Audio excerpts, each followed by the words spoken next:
Hi everyone, welcome to this session, and we're really lucky to have Andy Gibson with us tonight to give you all a little bit of background on concussion and what we can actually do about it. So let's just rip into it. Welcome Andy, and thank you so much for coming along tonight.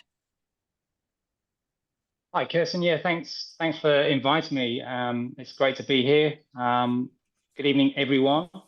And I'd like to thank Kirsten for inviting me to talk about the important issue of concussion management and how it impacts our communities. And it's actually Brain Injury Awareness Month, so discussing the importance of concussion baseline testing and wraparound care for individuals at risk is a topical issue right now.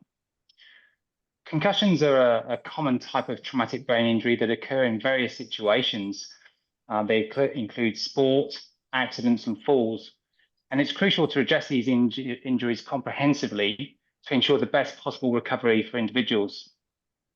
So tonight, I believe we've got people joining us who are horse riders, mountain bike riders, as well as some health practitioners and other interested parties. So I hope there's something here for everyone, and we'll certainly have time for questions at the end. So we're Headwise Concussion Care, and we're passionate about promoting the best possible care for those who've suffered from concussion. And currently there's a lot of misinformation out there, well-intentioned, intuitive advice, which can be counterproductive for the best outcomes of those affected by concussion. But before we jump into the topics, I just want to let you know how I became interested in concussion. So despite being a practitioner for over 25 years, I found being a practitioner dealing with concussion was a real challenge, especially if there was more going on than musculoskeletal issues. And it hit home when a member of my family had a really serious concussion, also in the same injury. She sustained a punctured lung, so the care was very much around that immediate care for her lungs, and probably not the best care for her concussion. And she soon after moved back to Scotland, and probably the care was not as good as we would like it to have been. And it's fair to say that 4 years later, she's still not 100%, still has issues, still can't work full time, for example. So the implications of what a really serious concussion is and how it can affect people is very close to my heart. So I undertook some postgrad study in 2020, which was extensive and a great grounding in this field.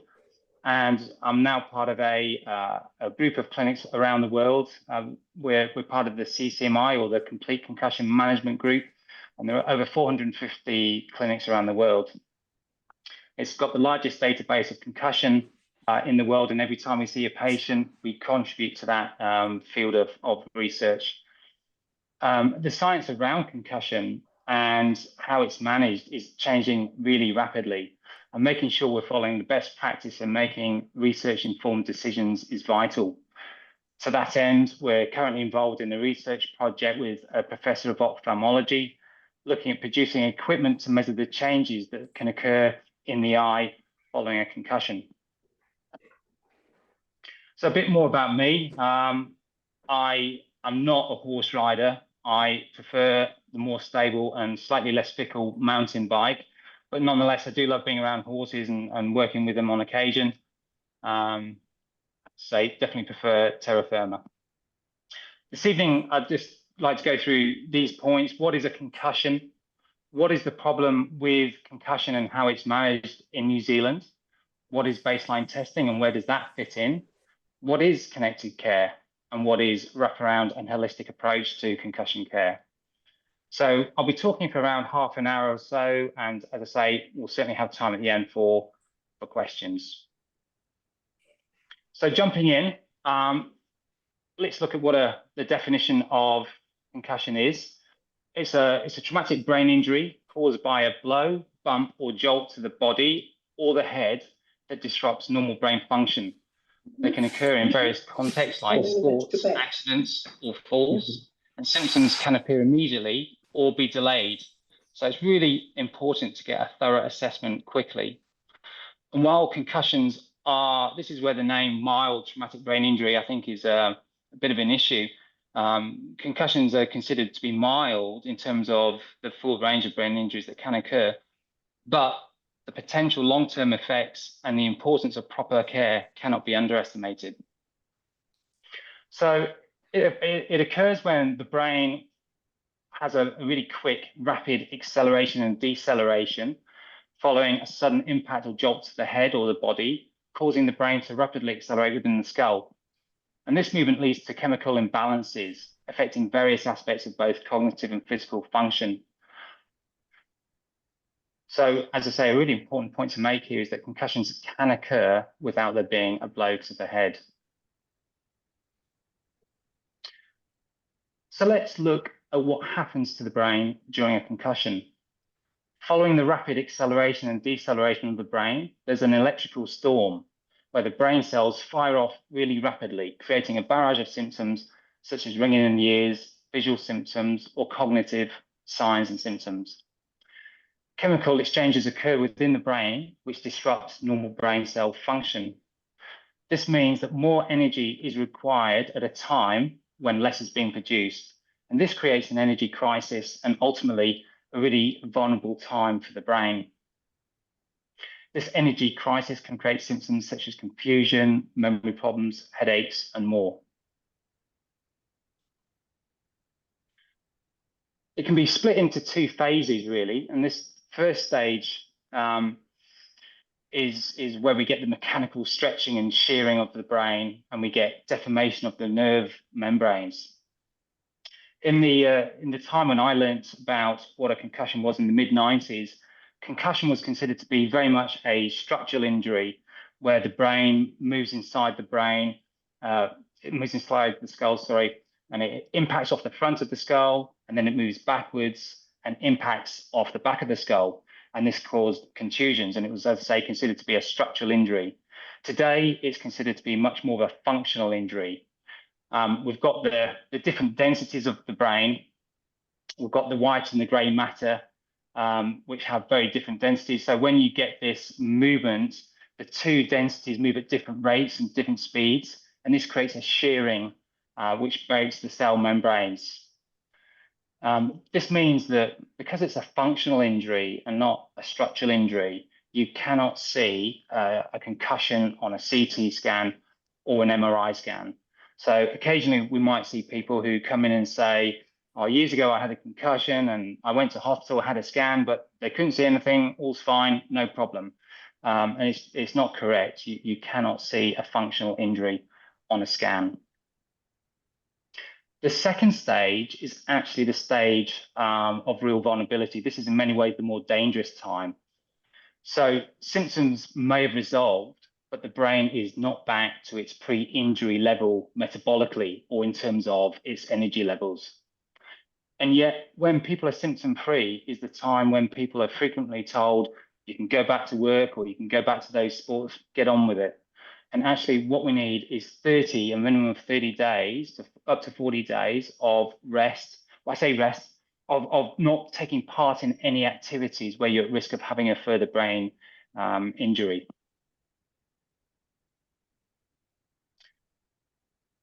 In clinic, ascertaining whether it is a concussion or is it a whiplash is really important. And this comes down to getting a really clear understanding of the mechanism of injury. It takes around 7 Gs of force to get a whiplash, but around 70 to 120 Gs of force to get a concussion. So understanding how that injury occurred is really important. And sometimes people have been told by another practitioner or somebody else that, hey, this really sounds like a concussion. And people can be very reluctant to give up that diagnosis, particularly if it's one they've carried for years. But sometimes it isn't, sometimes it's not. And as I say, really getting a really good understanding of how that accident happened is really important. There's a real overlap between whiplash and concussion in terms of the symptoms. There are many symptoms, as you can see here on the right-hand side, of whiplash that are very, very similar to those of concussion. So a lot of concussions naturally occur in the sporting environment. However, they also do occur as a result of accidents such as road traffic accidents and falls at home. And we used to say that about 80% of people will heal from their concussion within 4 weeks. However, it looks today more like 60% of people heal. So that's to say that 40% of people who suffer concussion will go on to experience prolonged concussion symptoms. Second impact syndrome it's pretty rare, but really important to discuss, particularly if the accident occurred due to a sporting activity that we love and that we're so keen to get back into, like riding a bike, like riding a horse. And if we can just, without boring you to death here, this is a graph that shows the ATP is basically the energy levels in the brain cells, and the bottom line is all about time. So you can see, oh, we've gone along. Hang on. If we get the concussion here, we get the drop in energy. And then as we start to recover, there's a second blow before the brain has actually recovered. Then the energy depletes further still. And as you can see from this horizontal line above, this is where cell death occurs. So this is a real problem. And then starting to recover again, and yet again, another blow. Is it a fall from a horse or a fall from a bike? And this time you can see that the energy within the brain cell is dropping to around 40% of what it should be. And this can lead to permanent changes that we just never recover from. Going through a few do's and don'ts if you have a concussion. Research shows that it's crucial to seek advice early on. And the greatest predictor of a positive outcome once you've had a concussion is how soon people go on and get help from a medical professional. Within the first week is the best indicator of the best outcome. If you get a concussion, do follow a low carbohydrate, gluten-free diet. Don't drink alcohol or coffee. Another thing that's talked a lot about is rest. If you've had a concussion, you really must just go home and rest, do nothing until you feel better. And this isn't the case. Exercise is medicine, but what's crucial is knowing how to exercise safely. What can happen following a concussion is the nervous system becomes dysregulated, and as such you can get spikes in heart rate. The heart rate variability, as we call it, gets altered. And when we get these big spikes in heart rate when you've had a concussion, it really makes you feel lousy, and people's symptom severity scores really jump up. And as a consequence, what we find is people are really reluctant to carry on exercising. They lose a lot of confidence to exercise. However, as I say, exercising is really, really important. Another factor is the day naps. Having a day nap for 20 minutes or so is fine if you've had a concussion. However, many people do report to us that they go and have sleeps for hours during the day. And it does affect the circadian rhythm. It does affect the ability to get a good night's sleep that night. And again, we tend to see if people have big sleeps during the day, that their scores do tend to go up as their sleep patterns get disturbed. Managing your energy levels carefully is really important, and making accommodations in terms of work and sport. The way I liken when you've had a concussion, it's like I used to own a Fiat. It's like having a Fiat battery or fuel tank, and you see it go down slowly, slowly, slowly, and then it's suddenly gone and it goes down. And it's just like when you've had a concussion, you think you're going fine, you think your energy levels are fine, and then suddenly they're on the floor. And again, it takes a long time to recharge. There's a lot of really good research out there around appropriate supplementation. So that's really important. It's important to get the proper advice around this, and not just going to the supermarket and getting products from the supermarket with no care around that. And the one thing with concussion is having a treatment plan, knowing where you are in that plan, and really importantly, fulfilling your part in that plan. No one can make you right by themselves without you fulfilling what you need to do on that journey. A few don'ts. Don't wait to see if you've had a concussion. Don't wait to see how it goes. Maybe I'll see what I'm like next week. I'll see what I'm like in a month. Don't do it. The biggest predictor as to how people are going to travel on this journey is how long they've had the problem for.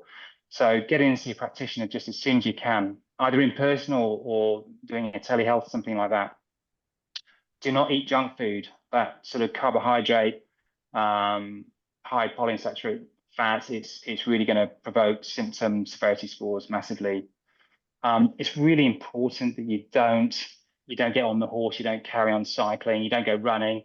You can't do any activity where you're at risk of having another brain injury. That's really, really important.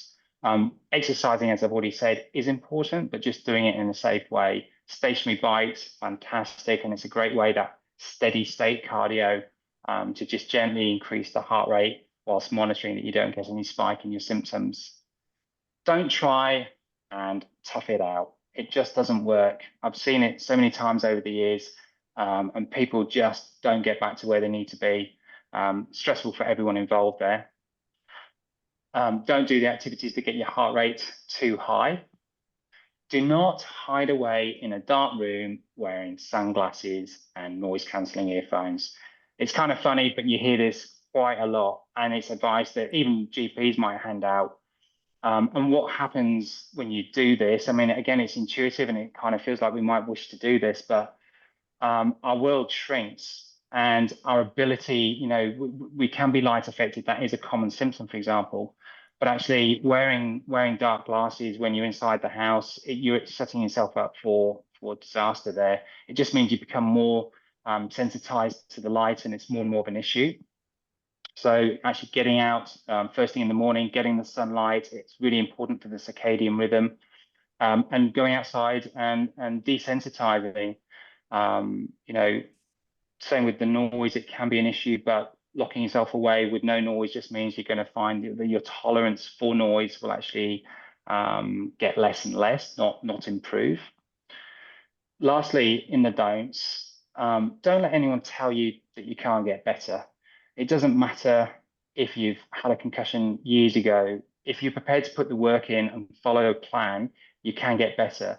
And we've certainly worked with loads of people over the years who've been told this, that maybe been through a concussion service, and they really felt that was it. And it's a bit of a last ditch attempt, might seek contact with us. And, people do get better, as I say, even when they've had a concussion many years earlier. So what's the problem with concussions in New Zealand when it comes to how we manage them? Well, I just want to read out a few stats here. There are estimated 36,000 people in New Zealand who suffer from concussions every year. 95% of those are mild or concussions, and 34% of those do not get their injury checked. 21% of all head injuries in New Zealand are sustained through a sport activity, and ACC only received claims for around 85% of these sports-related concussions. And this suggests that there's around 1,100 injuries that go untreated every year. In 2023, ACC accepted around 10,500 claims for sports-related concussions at a cost of $64 million. And this was the highest number of claims in the last 5 years. 11% of sports-related concussion claimants had multiple concussions within a 2-year period. Evidence shows that with repeat concussions, people may experience a decline in general health and quality of life for up to 10 years post-injury. One of the issues we have in New Zealand is that you go to see the GP, and the GP will refer you to an ACC concussion service, and the average time for that referral to be lodged is 7 weeks, and you still haven't been seen then. And yet, as I say, research shows that every week you're not getting the right care, outcomes are poorer. So there has been a change in ACC policy for community sport, which is great. And it standardizes care across all the codes. And this is going to be rolled out through all grassroots sporting codes in August. It means that hopefully, for example, 10 to 19-year-olds are the highest age group, the highest demographic for sustaining an injury. And this is the age group where lots of people are playing different sports. And if you get your injury, say playing netball, you'll be told in that situation how best to manage it.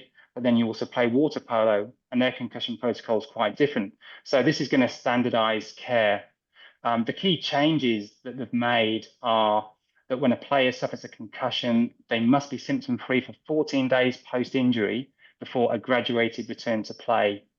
And there must be a period of 21 days away from full competition before clearance to return.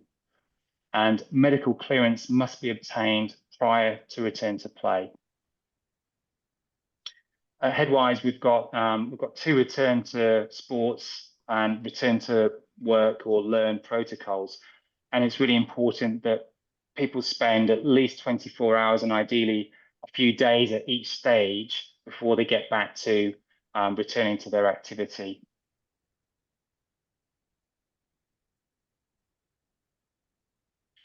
So the 4 R's of concussion management are easy to remember. Recognize. So we'll go through some of the signs and symptoms shortly, but know what the signs and symptoms of a concussion are. Remove a person from play or from riding. Refer to a medical professional to confirm diagnosis and provide treatment. Recover before returning to school or your sport. So for the mountain bikers out there, the highest number of sport-related concussions occur in team-based sports such as rugby, football, basketball, cycling, and equestrian activities. Those who've had a prior concussion are at increased risk of repeat injury due to slow reaction times, loss of balance, which may have been caused by that initial injury. And only 10% who suffer concussion experience a loss of consciousness. That's really important because a lot of people do feel that you have to have had a loss of consciousness for it to be a concussion. And it's important to remember that not every sign and symptom will be present in every situation, and that symptoms can develop gradually for up to 14 days after crashing. Interesting, when we went through Mountain Bike New Zealand to get some information from them, they were saying that a recent study showed that 1/3 of riders over a 7-day competition did not recognize when they'd had a concussion, and 67% of riders with concussion symptoms continue to ride. This was provided by Mountain Bike New Zealand. I'm picking the person who designed this has never had a concussion because I felt my eyes go a bit funny when I looked at this. But this is a pocket card that all mountain bikers are supposed to print off and carry. And I put this out there to the guys that I go cycling with. Were they aware of this pocket card? Did anyone know? And I have to say, people didn't know that this card existed. Signs and symptoms and the difference between them. Signs are what somebody else can see, what an external observer can see, and the symptoms are what the person who's struggling with a concussion can feel. So going through some of these signs and symptoms, you can appear dazed or confused, stunned. You can appear disorientated. You may have lost consciousness, but you don't have to have done so. Show behavior or personality changes, can't recall events prior to the crash. There may be damage to the face or the helmet. In terms of what the person might report, headache or pressure in the head, nausea or vomiting, balance problems or dizziness, double or blurry vision, sensitivity to light and noise, concentration or memory issues, as well as feeling sluggish and hazy.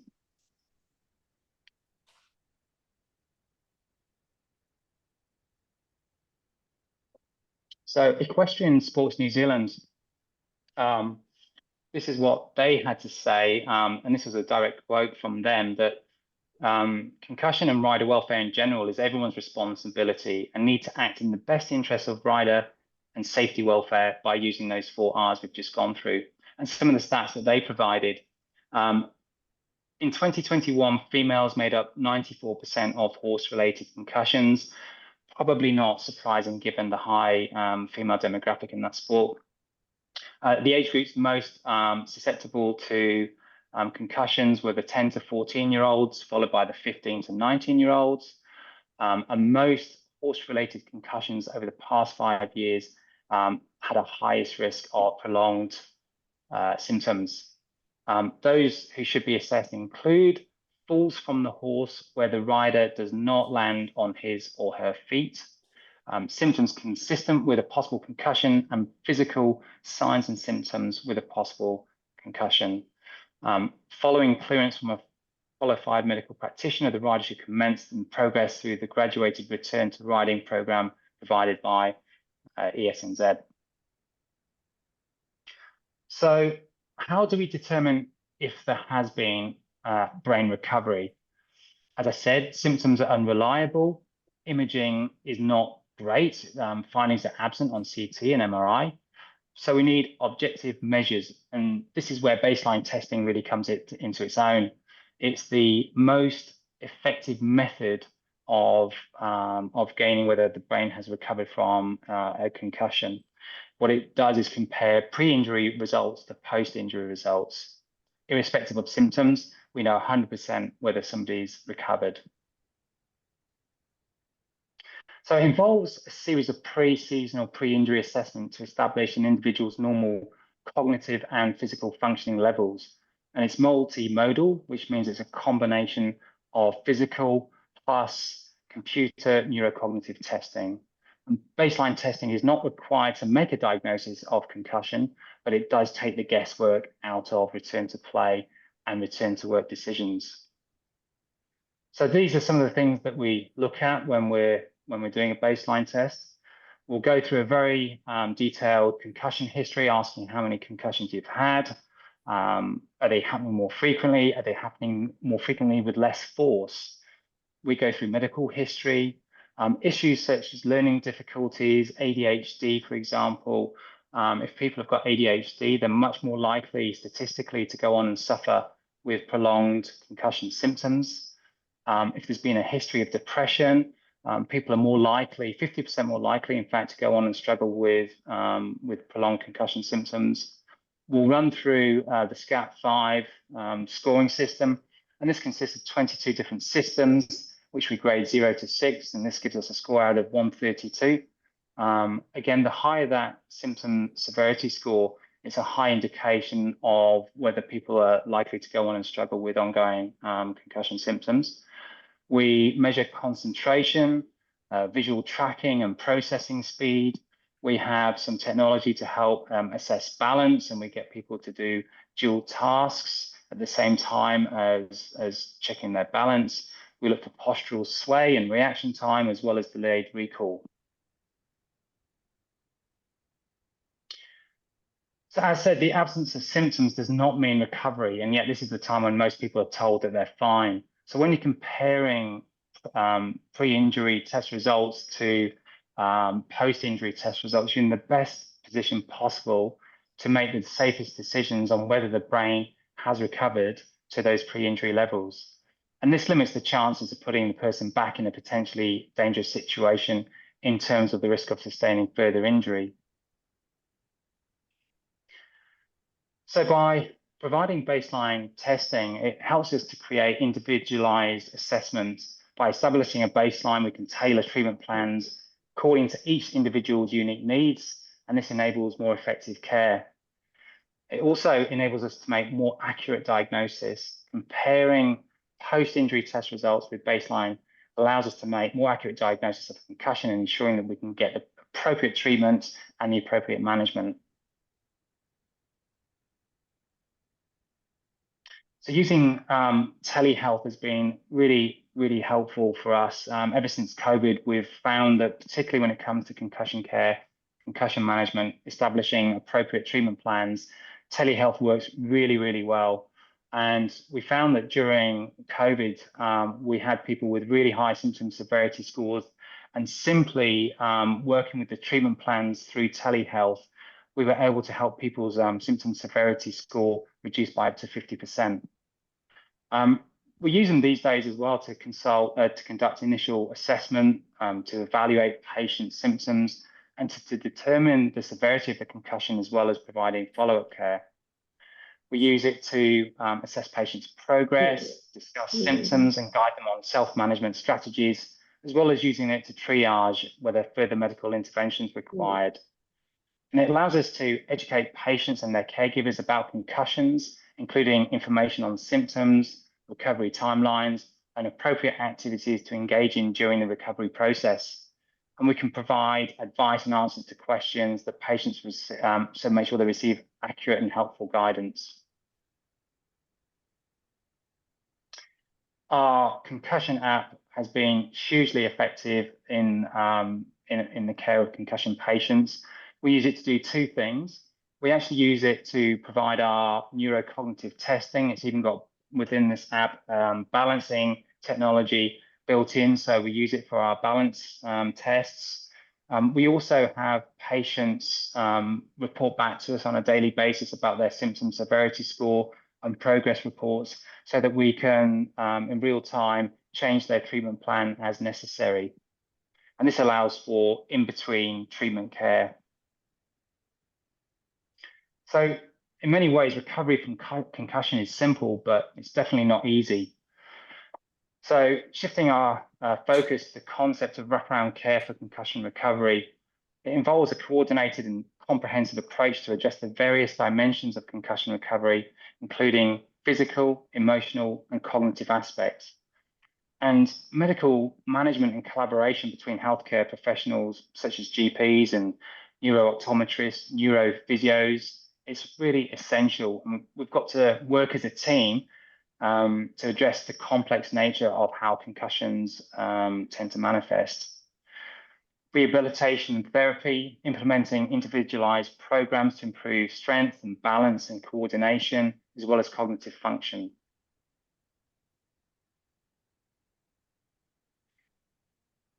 Concussion patients, the elephant in the room is the psychological distress that patients often experience when they've had a concussion. And this applies in both acute concussions, but also in many ways in chronic, ongoing concussion situations where people are not able to work normally. They might not be able to work at all. They may be absent from school. They're feeling disconnected. They're falling behind with their homework. They may be losing contact with family and friends. And it's a really, really tough time. And I think the gap that people feel with their sort of pre-injury self and who they are now is one that's keenly felt by many people. And addressing this is really hugely important. And we take that really seriously here at Headwise. And we've got a counselling service called Mindwise. And Mark is excellent at really, I love the way he puts it, helping people find a healthier relationship with their injury. And it's not about delving back into the past. It's very much about where are you now and what strategies do you need to help move forward. So timely care, the right care at the right time is crucial. And here at Headwise, we look to deliver for those who've had an acute injury, an assessment within the first week, so we can really get an idea about whether it is a concussion and what sort of plan they need to go through. We provide individualized treatments. We create objective measurements, and this reduces the risk of re-injury and looking to enhance the quality of life. Education goes such a long way, and often for the first session, we don't get our hands on people at all. It's very much about taking a really good history and then spending a lot of time discussing what a concussion is, educating people, and then putting a really solid care plan in place in writing so people know exactly where they are and where they're going. And I must say, concussion patients, more than any other kind of patient that we see, really need this plan and really get so much value out of having this plan.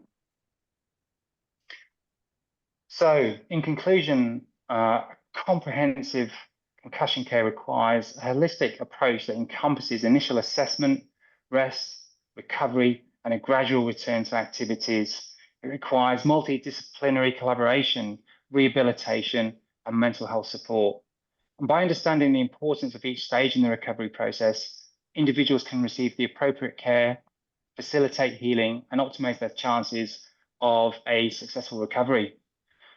Living our life doing the things that we love is what life's all about, but recognizing when we've injured our brain and then doing the smart thing will keep us safer and help us get back to doing those things that we love quicker. So let's be headwise.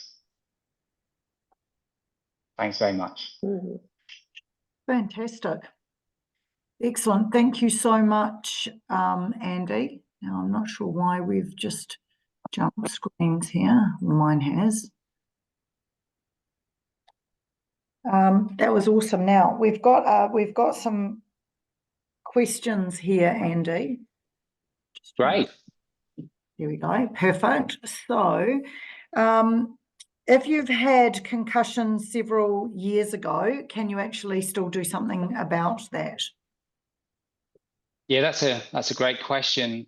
I'd like to probably refer to my poster girl is a lady who we saw during COVID, and when we met her, her concussion had occurred 7 years earlier, and so during COVID, she couldn't get any other care at all, no hands-on care, and just by creating a treatment plan that was appropriate for her, and I have to say her absolute dedication to getting better and recovering and feeding back every day how she was going, what she was doing. If she was having a spike in her symptoms, why was that? What has she done?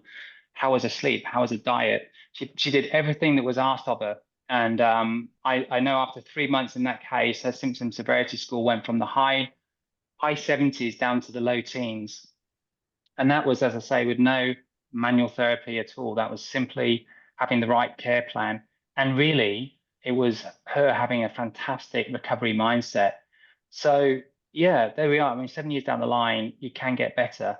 I think what's really important is just acknowledging your own part in it and taking responsibility for your own health. You can't go to anyone and get a magic bullet. No one can do it all for you. And I think if you're really committed to, getting on a treatment plan and following it, then absolutely, it doesn't matter how long. It requires patience, and it requires a bit of humility, a bit of humor, and knowing that your symptoms can go up and down. But overall, if you know where you are on the plan and that somebody's supporting you through that, you can absolutely recover. Now, another question was, if you've had several concussions, are you okay? And that's actually a really good one, because I have some of my horse riding students who say to me, I'm on my third concussion, and I always thought if you've had, two, that's you shouldn't ride anymore. You shouldn't put yourself at risk. Yes, and this is a concern for a lot of people when they've had a prior concussion and then they come in with their second or however many they've had, and there's a lot of anxiety around that. And actually, that anxiety tends to drive their symptom picture quite a lot as well. But the question is, when did you have that concussion, and did you feel you fully recovered from it? And if you did fully recover, then there's no research to say that, if this is your second concussion and you fully recovered from the first, that you are more likely to have problems down the line. Another question is, are you finding that you're getting more concussed or concussed more easily with less force? And that's something we take very seriously. And certainly if that's happening and people are participating in a contact sport or a sport where they're at risk of injury, there's got to be a sensible discussion around that. It happens in professional sport. Retirement decisions do have to get made in these situations, and you need to be sensible about it. If you find you're getting concussed, very easily, and you've had quite a lot, then yeah, you need to have a sensible conversation with the appropriate person around that. Excellent. Now, I've got a few questions from our guests. So the test that you talked about, so do you get that done? Is the idea that you should get that done when you're normal and then you have a baseline? Absolutely, that's right. So it's sometimes called a pre-season test as well for that reason. So yes, you do it when you're well, and that way, as I say, if there is an unfortunate situation, you've had an accident, then we're comparing it to those metrics, and then when you're well, that's where we're looking at. And so sometimes people feel like there's some really good research that shows that people who feel they're 100% right and ready to return to work, when we run them through, it's called a Black Hawk's test, and when we run them through the tests, when they feel they're absolutely fine, 100% symptom-free, 35% of people will fail the Black Hawk's test. Their brain has not recovered. So yeah, it's the gold standard in concussion care. And if you're doing anything where you're at risk of getting a concussion, having a baseline test, they're inexpensive, they're quick to do, they last for a year. It's a really sensible thing to do. Where do you go to do one of those? Is that on your website that you? Or? It is. I'd love to say that you can go to lots of different places around the country. It's not the case. I think in the future, anyone who does it is going to be an early adopter of it. It's a common thing in North America. The organization I'm part of is North American based. So over there, it is very much common. There are a number of organizations, sports teams that I work with who are looking at doing this at the moment, and we're just running out these pre-season tests for school children. So at the moment, it's only in Auckland at the moment. Yeah, but you could do those online. Is that what you said? You can do. You need to come in for the physical test. You can do the neurocognitive part at home. Right. Okay, that's cool. Excellent. Now, somebody said, oh yeah, do you think that ACC is ever going to fully fund specialised osteopaths for concussion? I think we're a long way from that, sadly, at the moment. Yeah.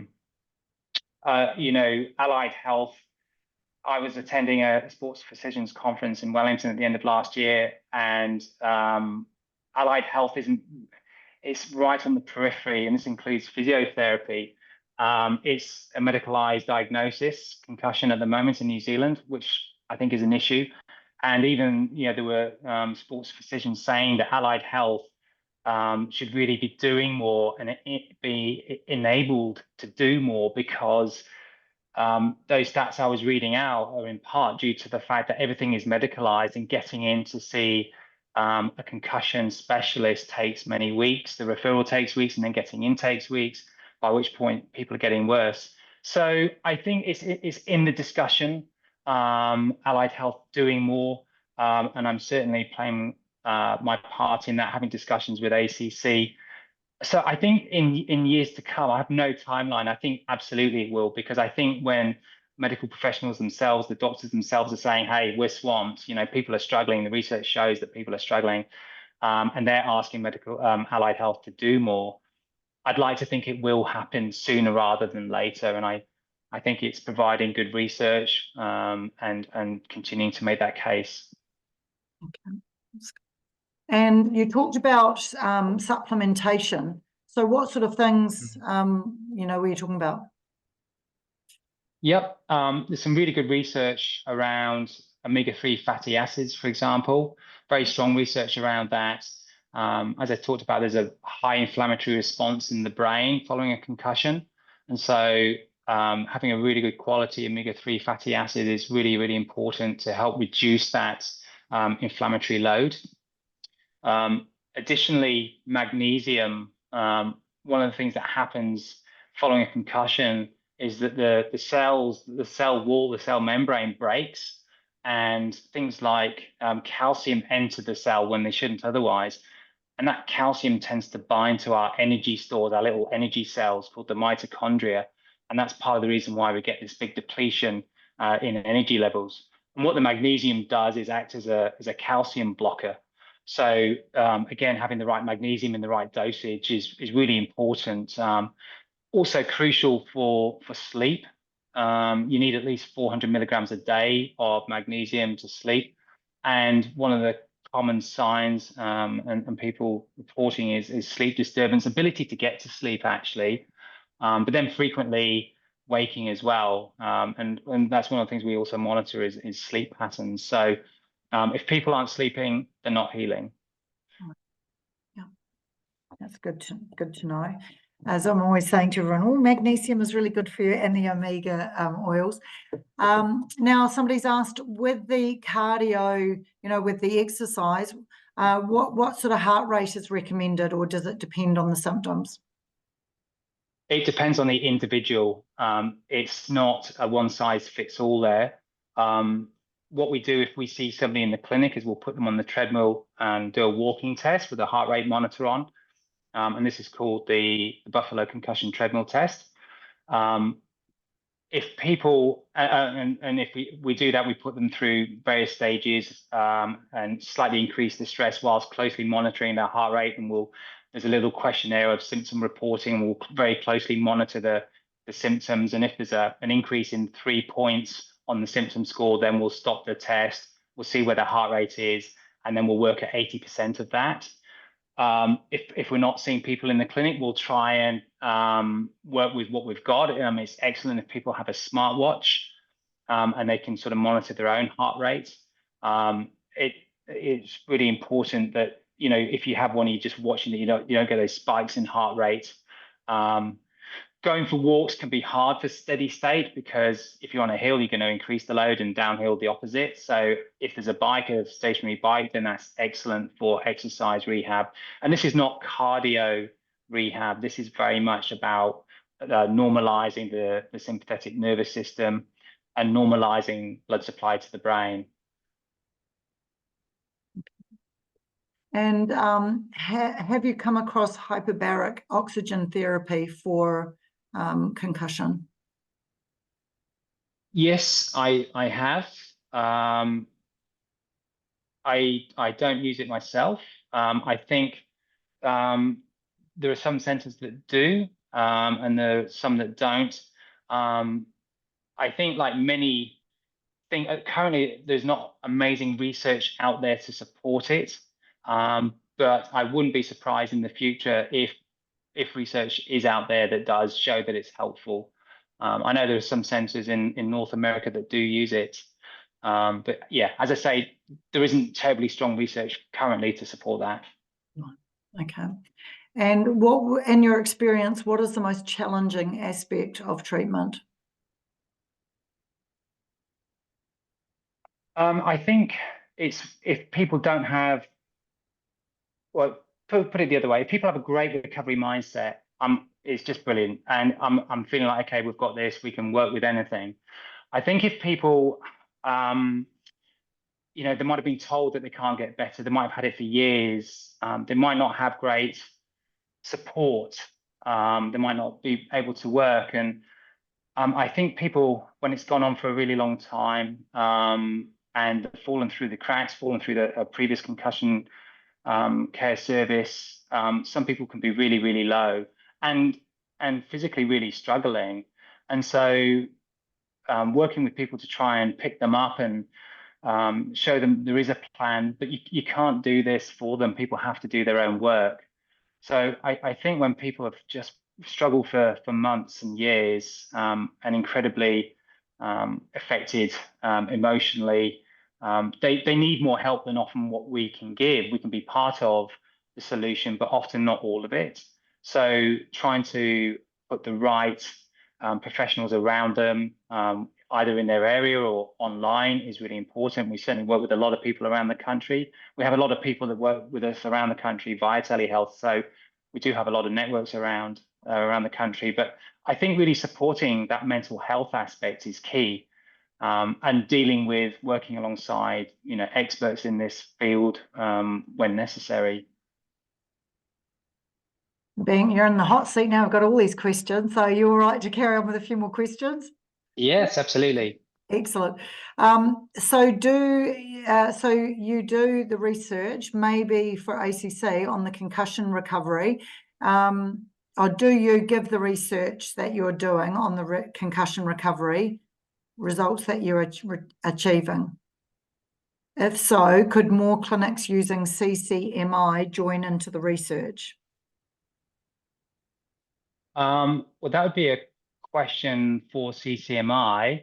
I think generally what happens, you need to be part of the network to do that. But I'm not the higher power of CCMI. I think that'd be a question. I'm very happy if somebody wants to contact me with a question about that they'd like me to ask directly to CCMI. But I think the more research and the more data we can show, the better. And I think, yeah, having talked to ACC about this, that, as I say, allied health is not as much in the picture as we'd all like it to be, and that will change. And certainly, I think creating dialogue and I am having discussions with ACC about what they would like to see. What kind of data would that be? And yeah, watch this space. We're hoping to get some traction on that. Cool. And lucky last, if you're cycling and you're getting headaches after 10 minutes, should you push it or should you stop exercising at that 10-minute point? And this is assuming that person has had a concussion, and if so, when? Yeah, it doesn't say. So yeah. If we make the assumption that they have had a concussion, otherwise I imagine they wouldn't be asking the question, not quite knowing more about it. But yeah, you wouldn't keep going if it depends on again, is it a mild headache? Is it extreme? Are there any other symptoms? I think important to know is, do they feel their vestibular, is their balance becoming affected? Do they feel giddy or dizzy? That kind of question is really important, because of course then there's a chance of further injury. And I think where possible, trying different forms of injury. Is it a postural thing? Is it that the neck itself is creating an issue? So different ways of exercising where there maybe isn't the same stress on the neck and on the body, but getting heart rate up to a similar level would be really interesting to know if the same symptoms occur. It says 5 concussions over 5 years, and then it says 1 year. So I'm guessing that's 1 year on. Yeah, so I think getting an exercise tolerance test, a Buffalo concussion treadmill test, would be really important. Excellent. Fantastic. Awesome. Well, thank you so much, Andy. And so everybody should have your details now if they want to contact you afterwards and ask any questions or find out about how you do a pre-season workout. I think that sounds like a pretty good idea. There's a few people that I will be suggesting that for. And then I suppose, then at least you know how you're going afterwards. You have a good baseline test to sort of judge it against. Yeah, 100%. I mean, we can't mitigate about having a concussion. It's just doing the right thing and making the safest decisions if you do have an accident. And certainly having a baseline test enables you to do that. Excellent. Well, thanks for tonight, Andy, and thanks everybody for coming along. And make sure you share what you've learned. Excellent. Thank you. Thanks, Kirsten. Thanks, everyone. Yes, thanks. Bye.